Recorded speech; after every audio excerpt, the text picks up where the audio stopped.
জগন্নাথপুরে 4 পরিবারের চলাচলের পথ বন্ধ করে দেয়াল নির্মাণের অভিযোগ। জগন্নাথপুরের জনপ্রিয় অনলাইন নিউজ পোর্টালে আপনাদের স্বাগতম। আপনারা দেখছেন প্রতিদিনের জগন্নাথপুর। বিস্তারিত দেখুন মোহাম্মদ সুজন মিয়ার ভিডিও চিত্রে। সুনামগঞ্জের জগন্নাথপুর উপজেলার মিরপুর ইউনিয়নের শ্রীরামশী রসুলপুর গ্রামে চলাচলের একমাত্র পথ বন্ধ করে অবৈধভাবে দেয়াল নির্মাণ ও জমি দখলের অভিযোগ উঠেছে। এই ঘটনার প্রতিকার চেয়ে ও জীবনের নিরাপত্তা নিশ্চিত করতে ভুক্তভোগী বৃদ্ধ লায়ন শাহ জানান, এই জন্য এই দেওয়াল দিয়া আমাদের রাস্তা বন্ধ করা হয়েছে। এটা একটা প্রতিহিংসামূলক করা হয়েছে। শ্রীরামশী রসুলপুর, এটা জগন্নাথপুর উপজেলা। জরিনা করি একজন মহিলা, আর জিতু মিয়া, রুহেল মিয়া, আর এই সম্মিলিতভাবে এটা আমাদের কাছে মোবাইল প্রডিউস আছে, সিসি প্রডিউস আছে, দেখাইতাম পারি। তারা এটা বন্ধ করছে। তারা কেন বন্ধ করে দিয়েছে? বন্ধ করছেন যাতে আমরা এদিকে এই রাস্তাটা উঠতাম পারি না, এর লাগে এটা এখানে ওয়াল দিছে। আমরা লোকের সাধারণত কোনো শত্রুতা আছে করে জানি না, হঠাৎ করে কেন তারা এটা করলা এটাও বুঝলাম না।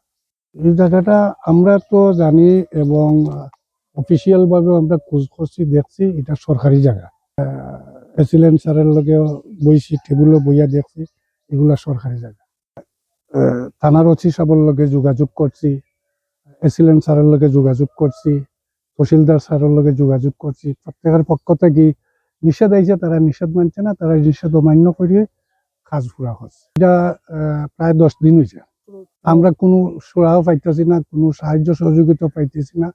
আমরা এই অবস্থায় আছি। আমরা খুব কষ্ট করে চলা লাগে। বাজার সদায় নিয়ে আইলে ওয়ালের উপরে দিয়ে পার করিয়া দেওয়া লাগে, আবার ওয়ালের উপরে দিয়ে আনা লাগে, এবং কোনো রকমে যাইতে হইলে ও খালে দিয়ে লাইমিয়া যাওয়া লাগে। এই অবস্থায় চলা নাই। এসিলেন্ট স্যার আইসলে তাই নিজেও ঢুকতে পারছেন না। তার সাথে তো যোগাযোগ করলে তাই বলেন এটা দেখবো, দেখছি, এই বলতেছেন, আর কিছুই না। সম্প্রতি গ্রামের কয়েকজন প্রভাবশালী ব্যক্তি অন্যায়ভাবে লাভবান হওয়ার উদ্দেশ্যে তার মালিকানাধীন জমি এবং পাশের সরকারি খাস জমিতে জোরপূর্বক পাকা দেয়াল নির্মাণ করছেন। চলাচলের পথ প্রায় বন্ধ করে দিয়েছে। লায়ন শাহ ভাই আরশাদ আলী বলেন, আমরা আইনকে শ্রদ্ধা করি এবং আইনগতভাবেই আমাদের ন্যায্য অধিকার ফিরে পেতে চাই। প্রশাসনের দ্রুত হস্তক্ষেপই আমাদের এই চরম দুর্ভোগ থেকে মুক্তি দিতে পারে।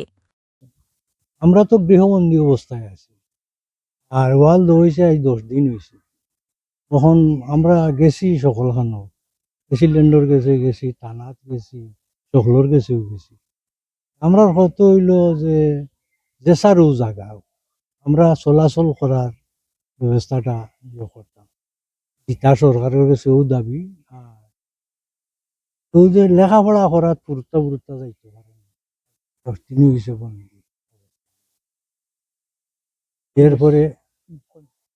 এরপরে আমরা সরকারের কাছে দাবিও যে সারও তাও জায়গা আমরা রাস্তা চলাচলের ব্যবস্থা। আমার তো হরিদা সত্যি জায়গা, আমি খরিদ করে গেছি সরকারি জায়গা পর্যন্ত, ওখানেও তারা ওয়াল দিছে। ও ওয়াল দেওয়ার কারণে আমরা যাতায়াত করতাম পারলাম।